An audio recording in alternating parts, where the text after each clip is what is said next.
کہو کہ لوگو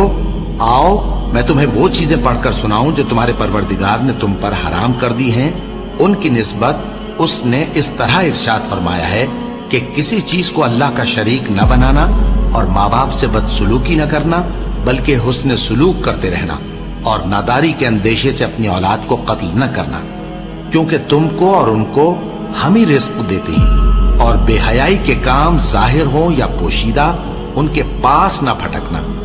اور کسی شخص کو جس کے قتل کو اللہ نے حرام کر دیا ہے قتل نہ کرنا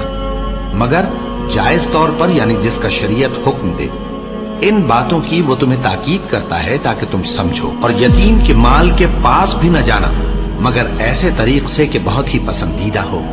یہاں تک کہ وہ جوانی کو پہنچ جائے، اور ناپ اور تول انصاف کے ساتھ پوری پوری کیا کرو۔